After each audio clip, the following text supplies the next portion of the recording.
एक लड़के की कहानी। एक लड़के को अपने पिताजी के पास मिलने जाना था, क्योंकि उसके पिताजी बहुत समय से बाहर ही काम करते थे। उन्हें घर पर जाने का समय ही नहीं मिलता था। इसलिए माँ ने कहा कि तुम्हें अपने पिताजी से मिलने जाना है। वह बहुत समय से घर वापस नहीं आए हैं। तुम्हें उनका हाल चाल भी पूछना है और आकर मुझे बताना है। मैं जानती हूँ कि तुमने बाहर का सफ़र नहीं किया है, इसीलिए तुम्हें बहुत ध्यान से जाना होगा। तुम्हें उस जगह पर पहुँचने में 2 दिन लग जाएंगे, इसलिए अपना ध्यान रखना है और आराम से जाना है।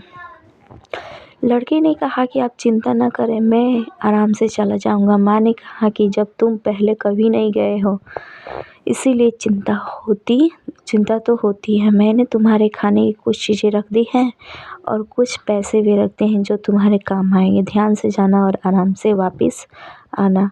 रास्ते में किसी से ज़्यादा बात नहीं करनी है, किसी को कुछ भी बताना नहीं है। कि कोई पूछे जो तो कह देना कि मैं पास से ही आया हूँ, तुम्हारे पास क्या है। किसी को भी बताने की ज़रूरत नहीं है, इसीलिए इन सभी बातों का ध्यान रखना। उसके बाद लड़का अपने सफ़र पर चला जाता है। उस समय ऊँट गाड़ी चलती थी। उस लड़के ने पूछा कि मुझे यहाँ पर जाना है, तुम चल सकते हो?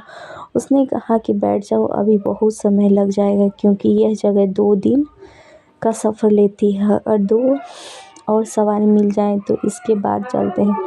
कुछ देर बाद 2 सवारी और मिल गई और वह ऊँट गाड़ी को लेकर चल।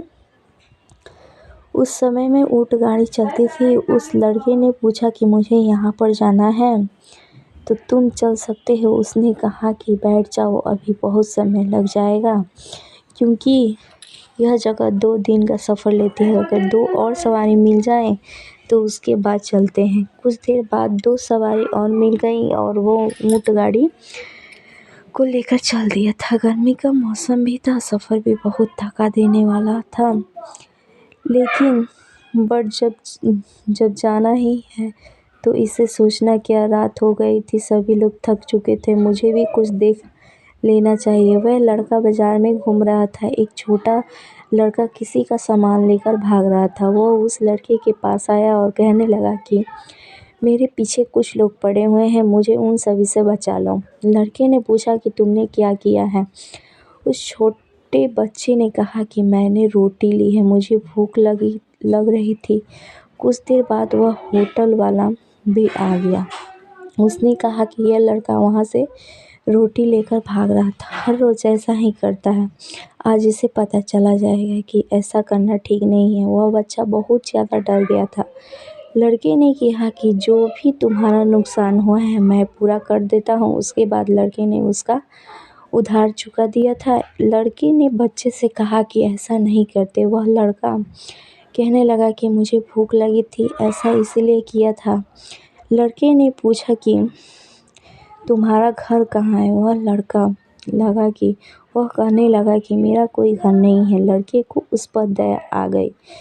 उसने कहा कि मेरे साथ में चलोगे, तुम मेरे साथ में रहना, फिर कभी तुम्हें ऐसा काम नहीं करना पड़ेगा। वह छोटा बच्चा लड़के के साथ चल दिया था। उसके बाद वह सफ़र किया से जारी हो गया था। उस सफ़र में एक छोटा बच्चा भी शामिल था। 2 दिन बाद उस नगर में पहुंच गए थे जिस जगह पर उन्हें आना था। वह लड़का उस जगह पर पहुंच चुका था, मगर पिताजी कहाँ काम कर रहे हैं, थोड़ा खोजना था, क्योंकि वह पहली बार अगर आया था। थोड़ी देर बाद उन्हें पिताजी मिल गए थे।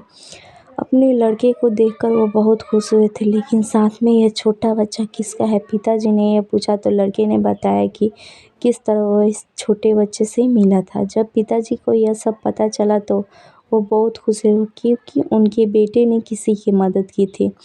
दुनिया में मदद करना बहुत अच्छी बात होती है। पिताजी ने कहा कि इसे हमेशा पाने साथ रखना और इसे भी काम सिखा देना, जिससे यह जीवन में कभी भी ऐसा काम ना करे जिससे उसे परेशानी का सामना करना पड़े। लड़का वहाँ पर एक दिन रुकने के बाद चलने वाला था। जो सामान वह लाया था अपने पिताजी को दे दिया और कहा कि आप जल्दी ही घर आ जाना।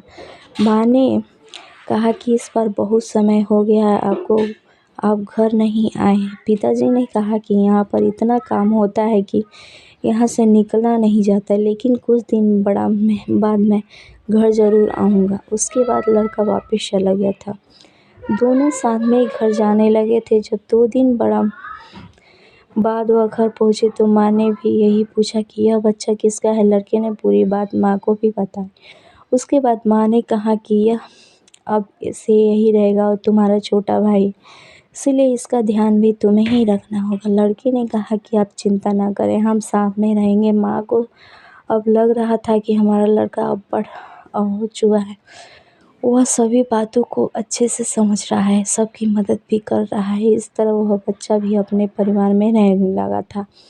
यह कहानी हमें यही बताती है कि जीवन में कुछ अच्छे काम करके हम दूसरों की मदद कर सकते हैं, जिससे उनके जीवन की परेशानी दूर हो सके। वह लड़का बहुत परेशान हो गया था क्योंकि जो वह काम कर रहा था उसमें सफलता ही नहीं मिल रही थी। अब तो उसे भी लग रहा था कि उसे कुछ भी हासिल नहीं होने वाला है, क्योंकि उसे बार-बार असफलता ही मिलती जा रही थी।